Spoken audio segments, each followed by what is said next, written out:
Selamat pagi Bapak, Ibu, dan Saudara yang di dalam Tuhan Yesus Kristus. Kembali kita berjumpa dalam Sapaan dan Renungan Pagi GKI Salatiga.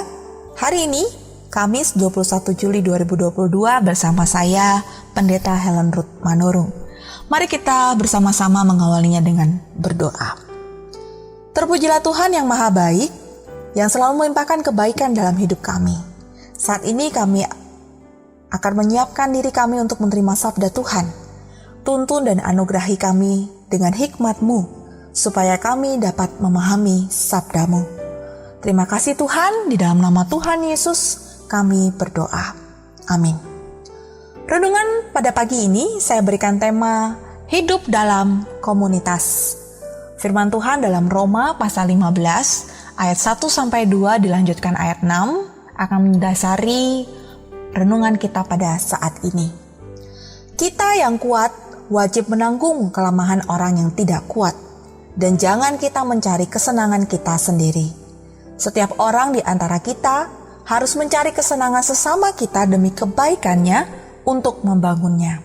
Sehingga dengan satu hati dan satu suara, kamu memuliakan Allah dan Bapa Tuhan kita, Yesus Kristus. Saudara yang dikasih Tuhan Yesus Kristus, pernahkah kita mengamati kehidupan seekor kepiting atau hewan kepiting? Ya, kita tahu bahwa kepiting memiliki senjata yang kuat, yaitu capitnya. Dan oleh sebab itu, kepiting identik, ya, dikenal sebagai hewan yang kuat dan memiliki karakter suka menyerang. Ternyata karakter itu juga berlaku ketika dia bersama dengan sesamanya, jadi dalam komunitasnya sesama kepiting. Dalam sebuah eksperimen sederhana, terdapat sekelompok kepiting di dalam sebuah ember yang besar. Tapi ternyata ember itu tidak tertutup. Dan ketika ditinggal beberapa jam, tidak ada satu ekor kepiting pun yang bisa kabur atau keluar dari ember tersebut. Kira-kira kenapa hal itu terjadi? Ternyata saudara, kepiting itu jika hidup dalam kelompok di dalam sebuah ember, mereka akan saling menyerang satu dengan yang lain. Jika ada kawan yang berusaha untuk naik, ya, mereka akan mencengkram dan mencapitnya untuk jatuh turun kembali ke bawah ke dasar ember.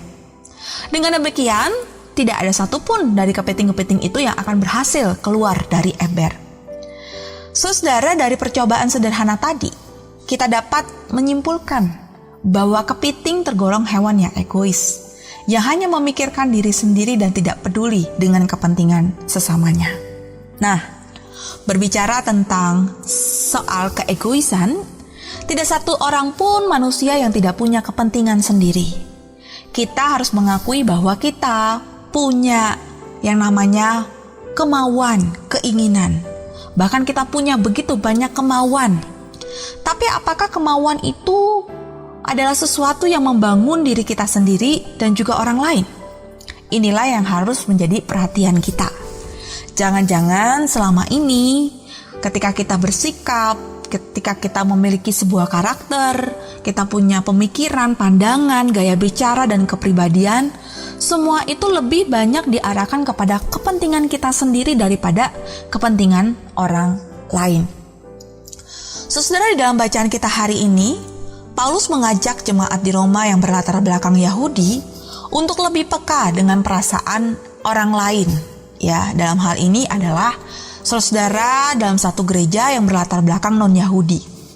Karena mereka berasal dari latar belakang orang Yahudi, mereka seringkali menganggap remeh saudara yang lain yang berbeda dengan mereka, yang non-Yahudi tentunya.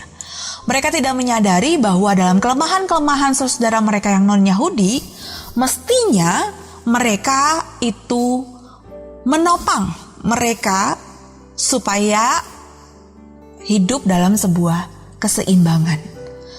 Seharusnya mereka peduli dan berusaha untuk saling tolong-menolong, apalagi mereka yang terlebih dahulu sudah lebih lama beriman kepada Tuhan Yesus di dalam kehidupan berjemaat. Nah, saudara, dari situ kita bisa belajar merefleksikan itu di dalam kehidupan kita. Ketika kita hidup di dalam sebuah komunitas, hidup bersama dengan orang lain, apakah kita juga mau belajar untuk peka, peduli terhadap orang-orang yang ada di sekitar kita di dalam komunitas tersebut? Apakah kita juga mau menanggung dan memikul beban orang lain yang lebih lemah? Apakah kita juga mau menuntun dan membimbing orang lain yang lebih lemah, ya, untuk kebaikan mereka tentunya? Dan Paulus mengingatkan kita bahwa kita yang kuat di dalam Tuhan memiliki kewajiban untuk menanggung kelemahan orang yang tidak kuat. Tentu saja bukan karena artinya kita tidak memiliki kelemahan atau kekurangan, tapi dengan kekuatan Tuhan yang Tuhan berikan kepada kita, kita diajak untuk bisa memiliki kepekaan dan kepedulian terhadap mereka yang lebih lemah daripada kita.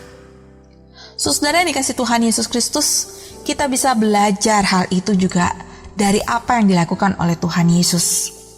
Tuhan Yesus yang tidak pernah mencari kesenangan sendiri di sepanjang kehidupannya. Dia selalu menyediakan seluruh hidupnya untuk memikirkan orang lain, berbagi, menolong, peduli, dan peka terhadap orang-orang yang ada di sekelilingnya, apalagi mereka yang lemah dan membutuhkan pertolongan. Kita pun sebagai orang-orang yang percaya kepada Tuhan Yesus diajak untuk bisa memiliki kepekaan dan kepedulian dan juga saling menopang satu dengan yang lain dengan orang-orang yang ada di sekitar kita. Saudara yang dikasih Tuhan Yesus Kristus, kalau kita melakukan hal itu, kira-kira apa yang akan menjadi hasil dari perbuatan kita itu? Kita akan melihat bagaimana Paulus mengatakan bahwa pada saat kita saling peka, peduli, dan menopang, maka Allah akan menganugerahkan kerukunan satu hati dan satu suara untuk memuliakan nama Tuhan. Saudara, setiap kita ditempatkan Tuhan dalam sebuah komunitas, entah itu di dalam lingkungan keluarga, lingkungan gereja, lingkungan sekolah tempat kita studi, lingkungan kantor atau tempat kita bekerja, ya, berusaha, dan tempat kita tinggal, bahkan dimanapun komunitas yang Tuhan tempatkan kita berada, maka kita diajak untuk juga boleh semakin peka, peduli, dan saling menopang satu dengan yang lain di dalam komunitas kita tersebut. Kiranya Tuhan senantiasa menolong kita supaya kita boleh selalu menjadi berkat. Mari kita akhiri renungan ini dengan berdoa. Tuhan, ajarkanlah kami memiliki kepekaan, kepedulian, dan saling menopang satu dengan yang lain di komunitas yang Tuhan anugerahkan bagi kami. Biarlah Tuhan, kami juga boleh terus dipakai Tuhan untuk bisa menjadi berkat bagi sesama. Saat ini juga kami mau memohon berkat dan perlindungan Tuhan ketika kami akan memulai aktivitas kami sepanjang hari ini. Tolonglah kami Tuhan, berkatilah kami Bapa. Terima kasih Tuhan, terpujilah nama-Mu. Di dalam nama Tuhan Yesus Kristus kami berdoa. Amin. Selamat pagi Bapak, Ibu, dan Saudara.